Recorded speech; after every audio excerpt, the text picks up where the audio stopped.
সম্প্রতি একের পর এক শুল্ক আরোপের ঘটনায় বিশ্বজুড়ে সমালোচনার মুখে মার্কিন প্রেসিডেন্ট ডোনাল্ড ট্রাম্প।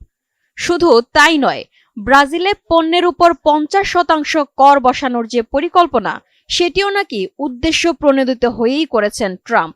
বিভিন্ন সূত্র বলছে, সম্প্রতি ব্রিক্স সম্মেলনে ট্রাম্পকে নিয়ে বিস্ফোরক মন্তব্য করেছিলেন ব্রাজিলের বামপন্থী প্রেসিডেন্ট লুলা দা সিলভা, যার জেরেই ব্রাজিলের পেছনে লেগেছেন ট্রাম্প। এছাড়া ট্রাম্পের ইরানে হামলার বিষয়টি নিয়েও ছিল বিস্তর বিতর্ক। এবারে নতুন বিতর্কে জড়ালেন মার্কিন এই প্রেসিডেন্ট। তবে এবারে নাকি প্রশংসা করেও সমালোচনা কুড়াতে হলো ট্রাম্পকে। ঘটনাটি 9 জুলাই বুধবারের। এই দিন লাইবেরিয়ার প্রেসিডেন্ট জোসেফ বোয়াকাইয়ের ইংরেজির প্রশংসা করেছিলেন মার্কিন প্রেসিডেন্ট ডোনাল্ড ট্রাম্প, আর এতেই বিতর্কের জন্ম। হোয়াইট হাউসে আফ্রিকান নেতাদের সঙ্গে বৈঠকের সময় ট্রাম্প বোয়াকাইকে বলেছিলেন, এত সুন্দর ইংরেজি, চমৎকার, এত সুন্দর করে কথা বলতে কোথায় শিখলেন?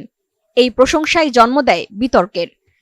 লাইবেরিয়া 1822 সাল থেকে আমেরিকান কলোনাইজেশন সোসাইটি দ্বারা প্রতিষ্ঠিত হয়েছিল, তবে 1847 সালে স্বাধীনতা লাভ করে। দেশটিতে বিভিন্ন ভাষা প্রচলিত থাকলেও ইংরেজিই হলো তাদের সরকারি ভাষা। স্বাভাবিকভাবেই লাইবেরিয়ার প্রেসিডেন্টের ইংরেজি ভাষায় সাবলীল থাকবেন, এটিই স্বাভাবিক। সিএনএন জানায়, ট্রাম্পের এই মন্তব্যকে লাইবেরিয়ার বেশ কয়েকজন নাগরিক অপমানজনক হিসেবে দেখেছেন, বিশেষত আফ্রিকান দেশগুলো সম্পর্কে মার্কিন প্রেসিডেন্টের অতীতের বিতর্কিত মন্তব্যগুলোর সূত্র ধরে। লাইবেরিয়ার একজন যুব অধিকার কর্মী আর্চি তামেল হ্যারিস সিএনএনকে বলেন, আমি অপমানিত বোধ করেছি কারণ আমাদের দেশ একটি ইংরেজি ভাষী দেশ। তার এই প্রশ্নকে আমি প্রশংসা হিসেবে দেখছি না। আমার মনে হয় মার্কিন প্রেসিডেন্ট ও পশ্চিমা বিশ্বের মানুষ এখনও আফ্রিকানদের অশিক্ষিত হিসেবে দেখে। তবে হোয়াইট হাউসের প্রেস অফিস ট্রাম্পের বক্তব্যকে সমর্থন করেছে।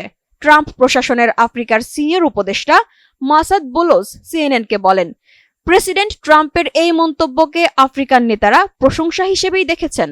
হোয়াইট হাউসের ডেপুটি প্রেস সেক্রেটারি আনা কেলি এটিকে একটি আন্তরিক প্রশংসা বলে অভিহিত করেছেন।